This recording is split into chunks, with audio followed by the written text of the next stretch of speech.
my fellow assassins, to another episode of the Dark Assassins podcast, the show that dives deep into not just technology, but the concepts, software, and procedures behind it all, and explains it so simply that even your grandma can understand it. As always, I'm your host, the Dark Assassin. So before we get into today's episode, I need to go into another story time, because I'm pretty sure that my IT department is definitely out to get me, because once again, they disabled my ability to do work. Although it was temporarily and not for too terribly long, they disabled my ability to work nonetheless. So where the story begins is I'm, doing my work, and our IT guy reaches out to me and he's like, hey, when's a good time, for me to hop onto your system and push and do some updates and whatnot. And, I was thinking about it, and then I realized I had a meeting coming up, so I was like, hey, I'm stepping out for a meeting, feel free, hop on anytime you want. So I go to my meeting, and then I come back, and he's already done. I'm able to log back into the system, and then I go to open up my web browser, and it takes a little while, which, in fairness, it is on a hard drive, so, credit to where credit's due. But then I get this nice pop-up message saying that I either don't have permission to open the web browser, or it cannot find the file for the web browser. And I was like, okay, that's strange. But in fairness, I did try to open it through a shortcut, so maybe something got messed up there. So I navigated to where the web browser actual application is, tried to click on that. Same thing, took a while, and then got that same error message. And I was like, okay, we got a problem here. So I emailed the guy. I'm like, hey, yeah, so I can't open up my web browser. I get this error message. Can you help me out? And some time goes by. I don't hear back from him.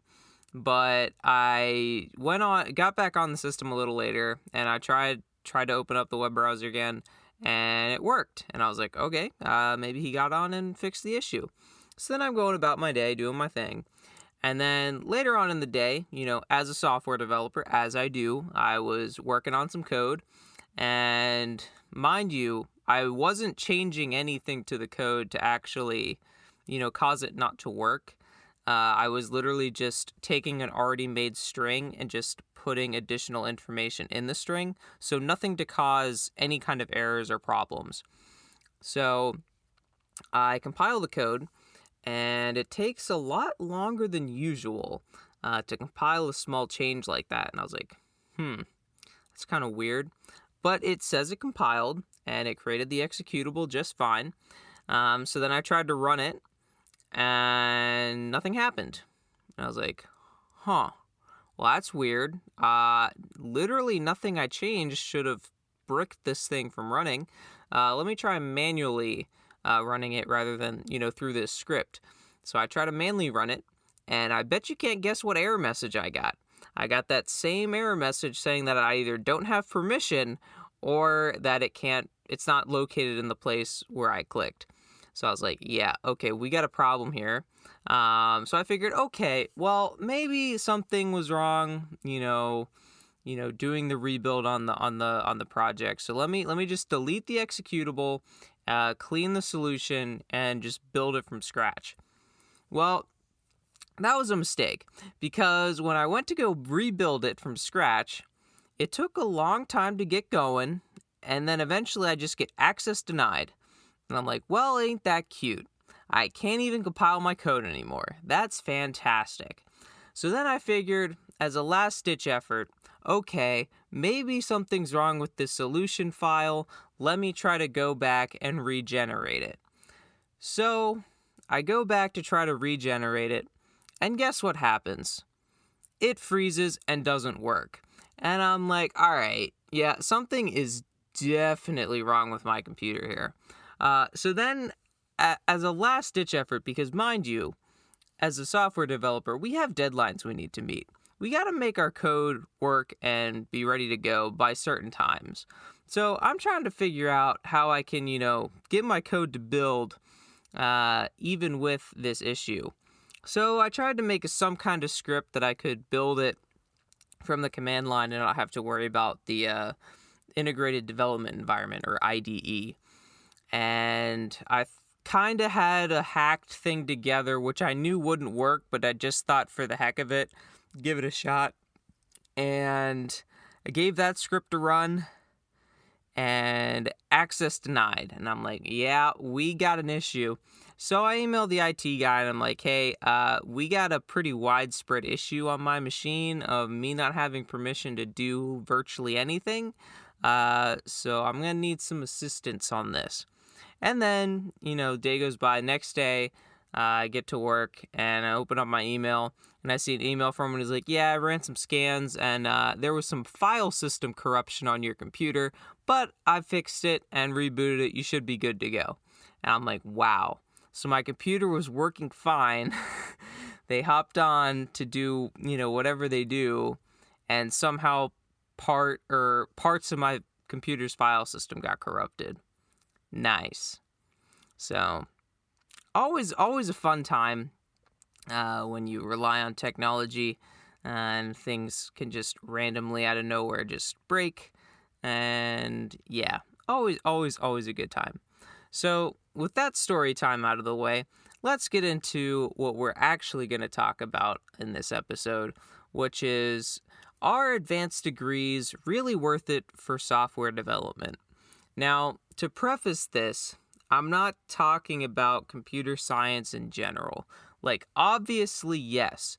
If you're going into some kind of research field where you're going to be doing research and writing theses and all that jazz, then yes, getting a master's degree or Ph.D. is kind of a necessity if you actually want to do anything in that field. But we're not talking about that. We're strictly talking about you want to be boots on the ground, hands on the keyboard, writing code for a living for some company. We're talking about software development, not any kind of research.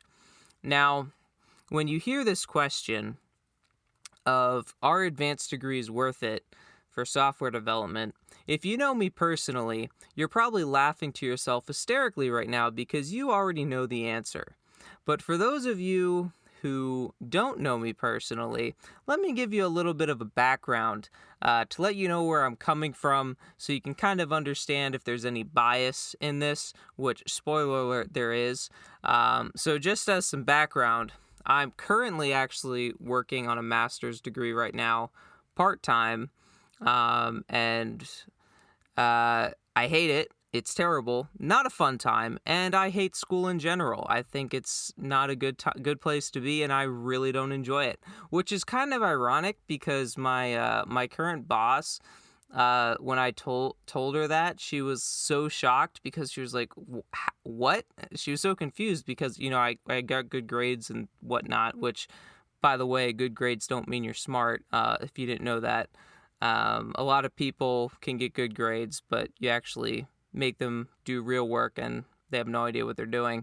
But that's a whole nother discussion. But anyway, yeah, I don't like school. You can literally put me so I've talked before on this podcast about, things like DevOps and Docker containers and Kubernetes and all that stuff. So you could give me like a school environment where I would learn that stuff, and I probably wouldn't have a fun time. You give me an idea for a personal project where I could utilize that stuff, man, if I ain't gonna spend like all my waking hours digging into how this stuff works and trying to figure it out, that's exactly what I'm gonna do. But you do give that same thing in a school environment, and I'll hate it and not want to do any of the work. So I don't know. That's just kind of how I am. If it's something that I'm passionate about and want to do because I want to do it, I'm all for it. Which is, why it's out on this podcast about, personal projects and home labs and that kind of thing. But then you force me to do something through some kind of like schooling, and man, I can't I barely struggle to put any kind of effort into that. I put basically bare minimum. Um, so anyway, that's kind of the bias on that part. So back to the question: are advanced degrees worth it for software development? That's gonna be a no for me, but not just a no, a heck no. And let's get into why I say that you definitely don't need an advanced degree for software development. Because I guess one thing that a lot of people point out is, but if you get a master's degree, say, or a Ph.D., you'll make more money when you first start your career. And that's true. You will make more money, but you also are going to probably take on more debt unless you can get some kind of massive scholarships, or you can have someone pay for it that isn't yourself, or you got just a ton of money lying around. But you also have to figure that, yes, you'll make more money out of the gate, but you're also getting out of the gate a lot later than someone that, say, just has a bachelor's degree. So according to the National Association for Colleges and Employees, those with bachelor's degrees could expect to earn around $68,000 their first year, and those with master's degrees could expect to earn $81,000. So obviously that's a pretty significant difference. You're looking at a 20% larger paycheck if you get a master's degree as far as your first job. Of course, all these numbers are pre-tax because the good old Fed boys got to take their cut. But I mean, still, that's a good chunk of money that you're definitely going to notice on a paycheck-to-paycheck basis. That's not, some chump change that's like, oh, cool, my bi-weekly paycheck went up by $5. It's like, that's going to be, some substantial money. But of course, like I kind of mentioned, there's a catch to all of this. So for master's degrees, you generally need somewhere in the low to mid 30 credits range. So for example, my degree I'm going for is 33 credits. So at minimum, if it's going to take you at least a year, if not, a year and a half or two, depending on how intense you're going with this degree. It could even take you, maybe 3 years, depending on if you're kind of doing it part-time. It really depends on how ham you're going, essentially. But assume that, but regardless, if you do full-time student, which is like 15 credits, that's going to take you at least a year to complete. So, again, it goes back to, yeah, you'll make, 20% more money as far as your paycheck goes, or at least you can expect to earn that much more. But you're also entering the workforce a year later, so you already missed out on, $68,000 that you could have made if you just went right to the workforce rather than going for the master's degree. Not to mention the cost of going and getting an advanced degree. It ain't free, and it certainly ain't cheap.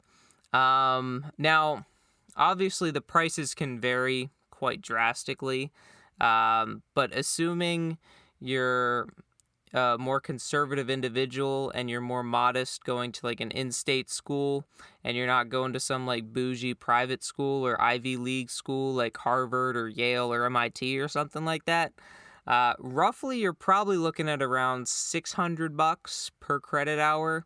And that's like once you factor in like all those additional stupid fees that colleges like to throw in. So when you multiply that by, the 30 some credits that you need, you're looking at ballpark $20,000 for a degree. Obviously, that's of when I'm recording this in 2022.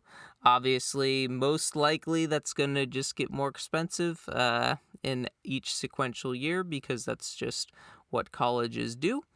But still, so personally, I don't think most people got $20,000 lying around, so you're probably gonna go into some debt on that, most likely, unless you, like I mentioned, you could get some ballin' scholarships or you can get your employer to pay for it. But I should mention, if you get your employer to pay for it, that's a completely different conversation than not joining the workforce and going to get the master's degree. So it's kind of a different thing.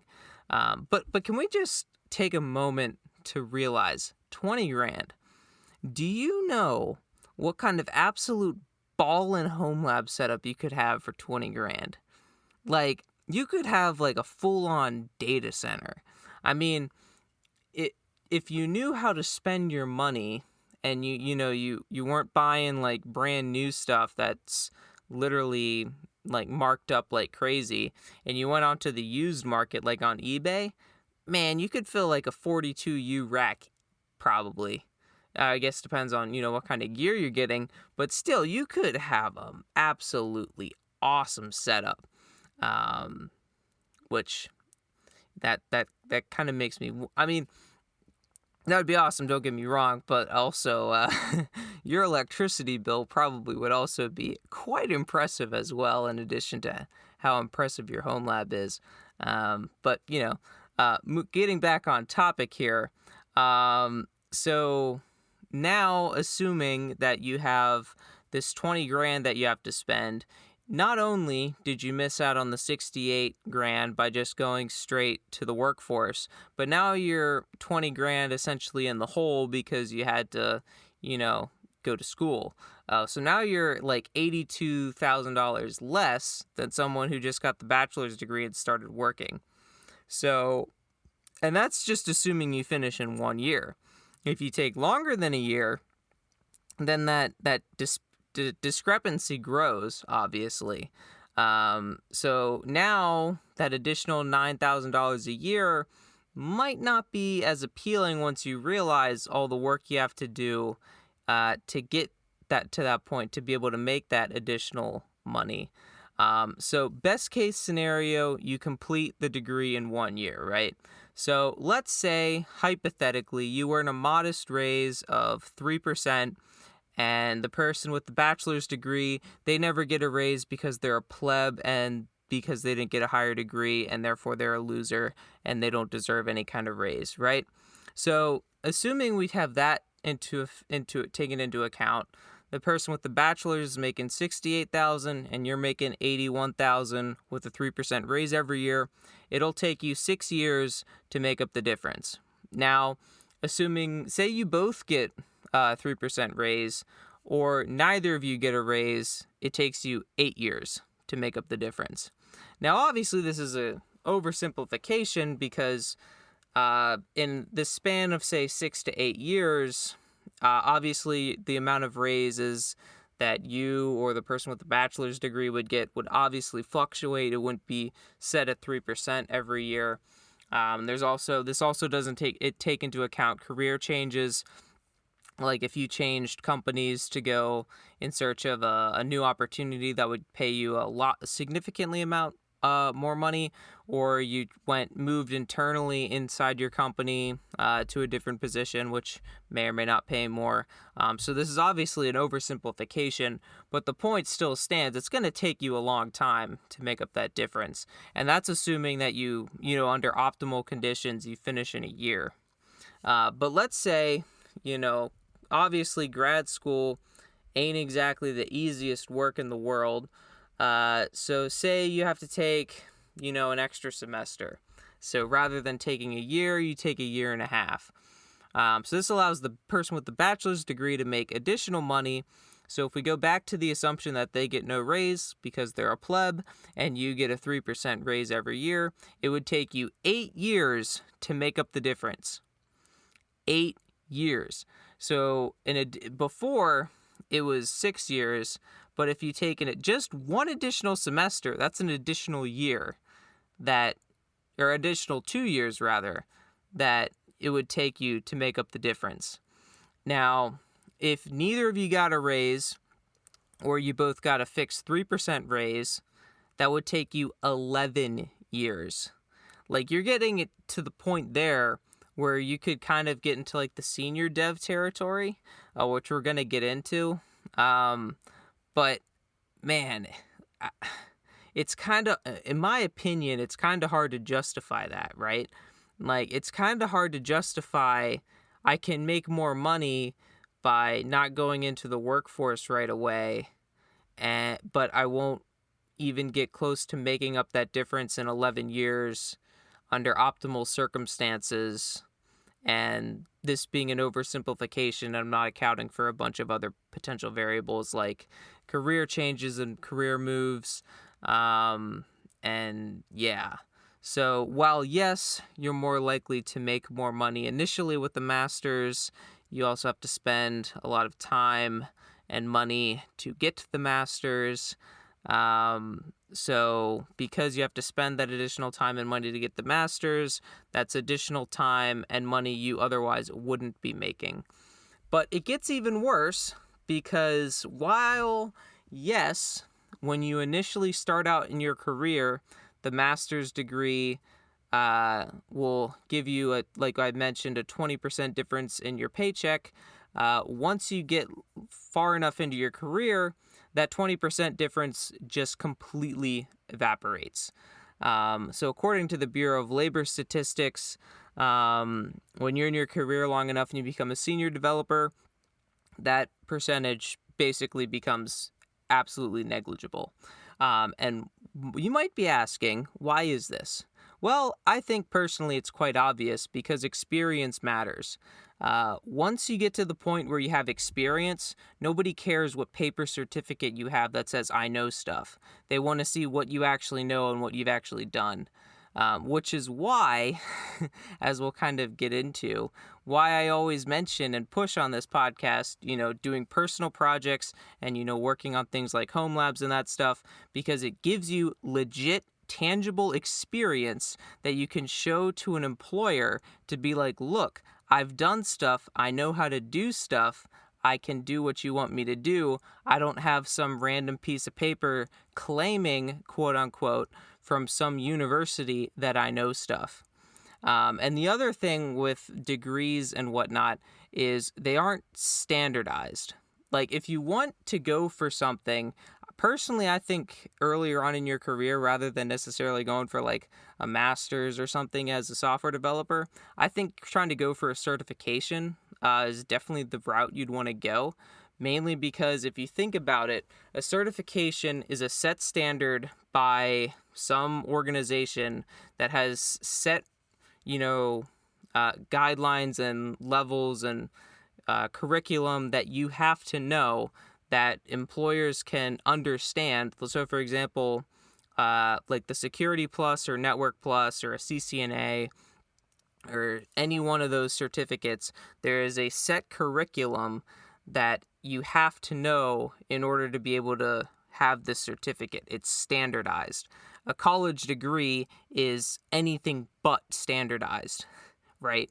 If you go to like MIT and get a computer science degree there, what you do there is going to be completely different than what you did if you, say, went to the University of Kansas or the University of North Carolina or some other university.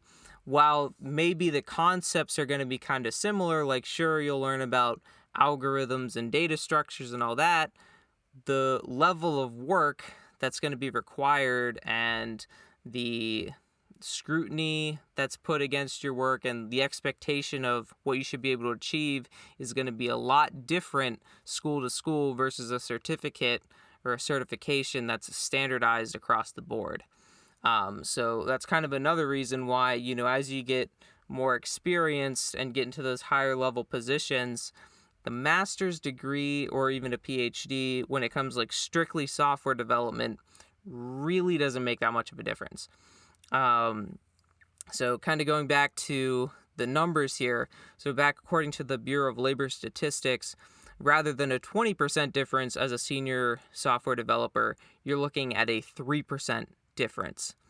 But it gets even worse than that because according to salary.com, if you go on there and you search for a senior software developer and then you scroll down to how much should you be paid, in that section there's kind of like some sliders where you can like customize, like how many years experience you have, how many people you lead on your team, what degree you have, that kind of stuff. If the only thing you change is from a bachelor's degree to a master's degree, the difference, I kid you not, is less than 1%. Literally less than 1% difference between a master's degree and a bachelor's degree. So whereas before you're talking about a 20% gap in what kind of pay you can expect, once you get later on in your career, once you're an established developer, that shrinks to less than 1%, according to salary.com. So again, it also comes down to that fact of how long is it going to take you to make up that difference. Because if you're getting close to that 10, 11 year range, you're getting to the territory where you could kind of be considered as a senior developer potentially, which at that point, the gap between you and someone with a bachelor's degree gets even smaller. So arguably, it could take you even longer to make that money back.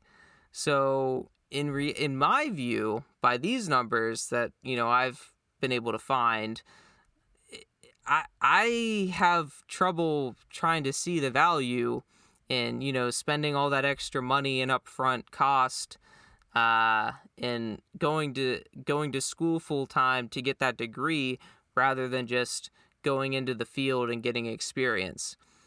But one thing I have kind of touched on, which I think we really should address here, is what if your employer pays for your degree? Obviously, if your employer pays for your degree, you're not being set back any kind of money whatsoever, unless you, for whatever reason, failed to meet like whatever their grade requirements are, and you have to pay them back for that course or whatever. But in an ideal situation, you don't have to pay for anything. So aside from the additional work and going to school and working full time, there is no downside. Which I guess you could say, going to school part-time and working full-time is kind of a pretty big downside, which I would 100% agree with you. It's not a fun time. There is no downside in the sense you're not, not having time where you would otherwise be making money. So rather than not working and going to school, you're still working, getting that paycheck, getting the advantage of being right out of school and starting to make money right away while also getting the master's degree. So in that sense, there really isn't a downside if your employer pays for your degree, which, side note, is the only reason I am doing a master's degree, because my employer is paying for it. And I got convinced to do it by some of my peers and my boss. They convinced me to do it. But aside from that, there's no way in heck I'd be doing a master's degree, because like I mentioned at the beginning of this podcast, I hate school. I don't enjoy it whatsoever, but I'm pretty much just struggling through it and trying to knock out as many classes as quickly as possible so I can get it done as quickly as possible so I never have to do it again. Because let me tell you, once you work full time and then once you clock out and you can have the rest of the day to yourself and you don't have to worry about anything, that is addictive and you never want it to end. So going from that back to having to do school work once you're off of work is not a fun time. But I digress. So let's get into some caveats here. Like I mentioned before, if you're looking to do any kind of computer science research or anything like that, obviously the higher degree makes a difference. But again, like I said, we're not talking about that. We're talking strictly about software development, which, as we kind of mentioned here, the master's degree honestly doesn't really do much for you, in my opinion. And a Ph.D. probably is honestly even worse, because that's even more time and money you have to spend doing schoolwork just to, again, I haven't looked up the numbers. Maybe it's 30% greater. But again, how many years does it take you to do a PhD? A lot more than one. Probably at least, I think it's closer to 3, maybe 4 years. I could be wrong about that. But still, assume it's like 3 years to do a PhD. I mean, if just adding an additional semester increased the number of years between the master's and the bachelor's degree by 11 to make the difference, can you imagine the increase that would be? I mean, rip. So let's get into some alternatives. So obviously, I've been going on and on about how the master's degree is not worth it and you shouldn't do it. So let's break this down. So for the majority of like any kind of college class, it's the general recommendation is you spend 2 to 3 hours per credit hour studying in order to quote unquote be successful in the course on a per week basis. So for example, if you take 15 credits, you should be spending somewhere between 30 and 45 hours a week studying. Does anyone actually follow this? Heck no. Nobody does. At least in my personal experience, which is obviously very anecdotal evidence. That's just quote unquote what the recommendation is. Because in my humble opinion, and from kind of what I've discovered, at least from myself, obviously everyone's different. But I've noticed that when it comes to studying for schoolwork, your return on investment is very much logarithmic, meaning initially, the more time you put in, you're going to see a great increase.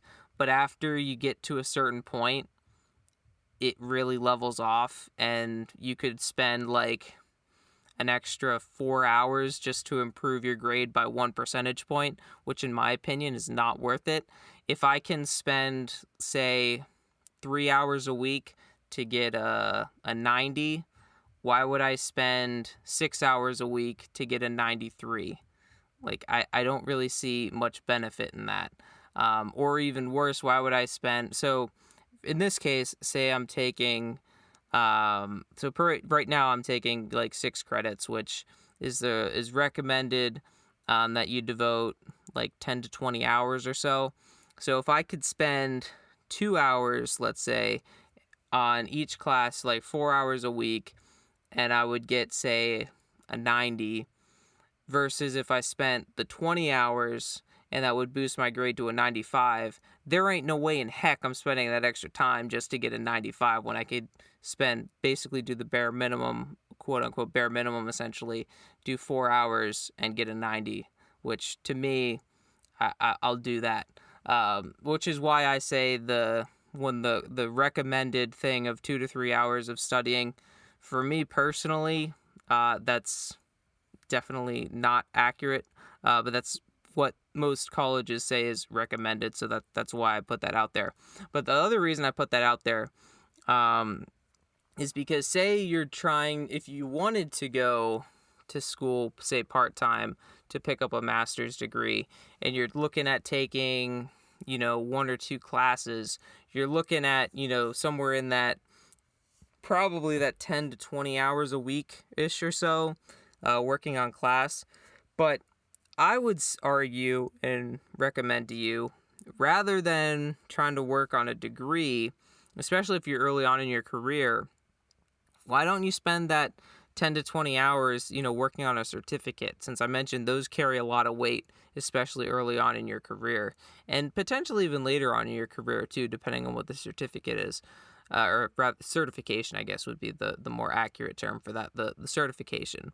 But even if you didn't want to do a certification, say you put that 10 to 20 hours a week on, a personal project, or somehow developing your personal professional development skills, whatever, whether that's a home lab, whether that's developing some personal project, like, making your own password manager, or making some fancy web app, or making a database, application, or, whatever it is, whatever you want to do. The beauty of personal projects, like I mentioned, and I've mentioned over and over again, and I'm going to reiterate here, is you have the ability to tailor it to your interests. So if you're trying to, say, make a career change, or your company, does, say that you're strictly software development, but you kind of want to get into the networking side of things, you can make personal projects for yourself to get that experience And then you can show that experience, to your employer and be like, hey, I know how to do this stuff. And you can apply, for some other job and potentially like boost your salary potentially because you're, doing these personal projects, working on a home lab and that kind of thing. And you can really customize and tailor your experience by learning on your own and doing your own personal projects and that kind of thing. Whereas if you're going through some kind of master's degree, you kind of have a mandatory set curriculum that you have to go through. And to a degree, you get a say in what you want to learn. But anyone that's been through college knows this all too well, that sure, the college offers a lot of pretty cool sounding classes, but we all know the vast majority of those never get offered. Or if they do get offered, you're probably not the one that actually is able to get into them because there's only one section and it fills up like that almost immediately. So you're kind of stuck with more of the just generic classes that they kind of offer for everyone, which in my opinion generally aren't as nearly as interesting, at least sounding, as some of those other classes.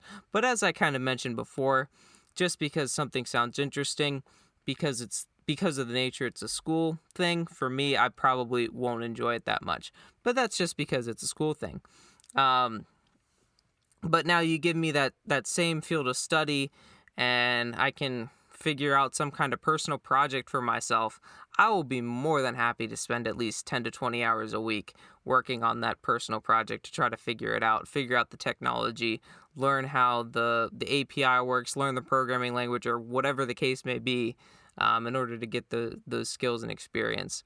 So the other thing, which I kind of want to drive home here, is by doing personal projects or working on a home lab or, whatever the case may be, one thing it does is it shows your dedication and devotion to the field and your willingness to learn even more than a degree does, in my opinion.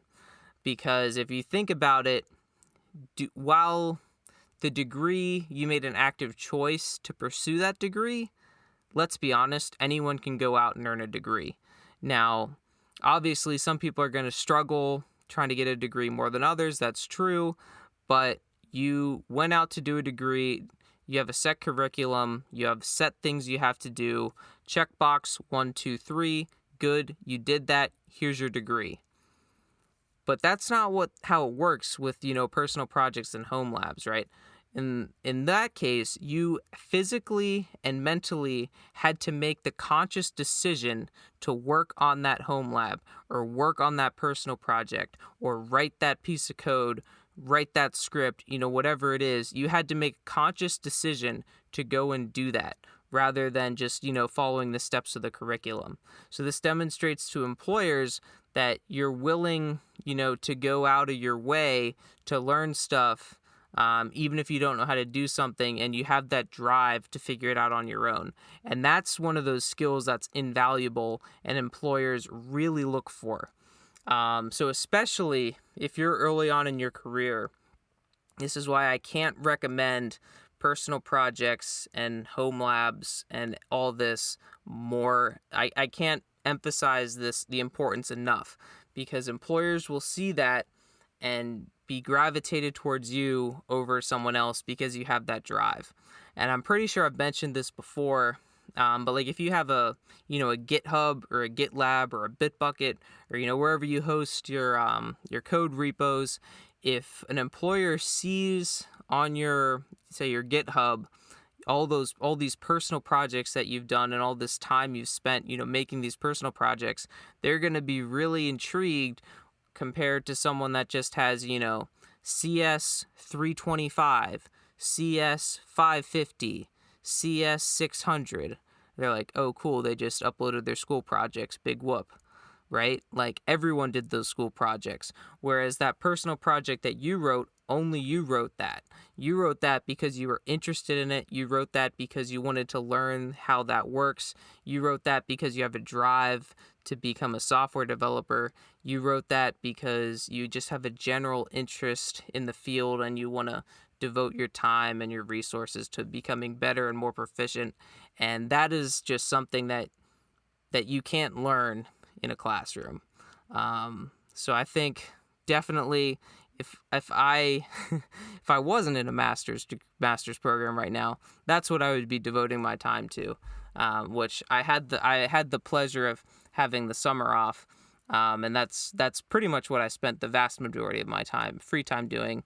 I was working on my home lab and working on personal projects. But alas, I'm not going to have as much time to do that because that darn curriculum is forcing me to do stuff like everyone else. And I don't have the freedom and ability to do the stuff that I want to do and pursue the technologies and, personal projects that I would much rather invest my time in. But, it is what it is. So I guess to kind of wrap this up here, well, yes, a master's degree, when you first start working, will definitely make you more money out of the gate.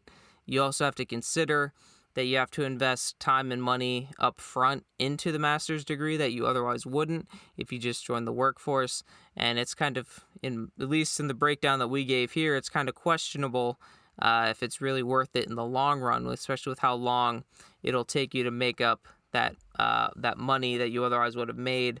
In addition to the fact that once you get to that established senior level of software development, that the difference in people with degrees is really insignificant.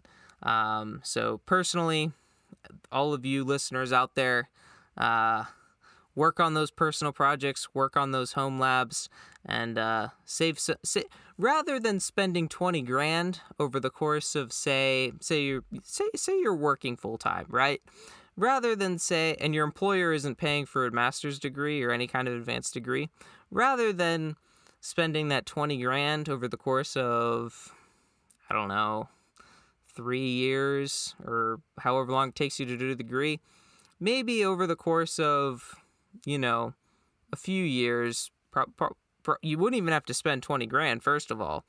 You work on, buying some software tools or buying some old enterprise gear or, whatever it is to improve your actual skills and your coding abilities or your networking abilities or your DevOps abilities, your automation abilities, or whatever you're interested.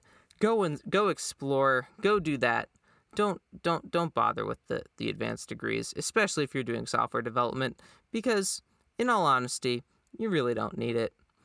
So if you enjoy this episode, if you think I'm just way wrong, you think I'm an idiot, you can send me an email, tell me why you think I'm an idiot, or if you agree with me, or if you have any questions about this episode, or you have questions you want me to answer in a future episode, or if you just have a general something you want my opinion on, feel free to shoot me an email at contact@darkassassinsinc.com.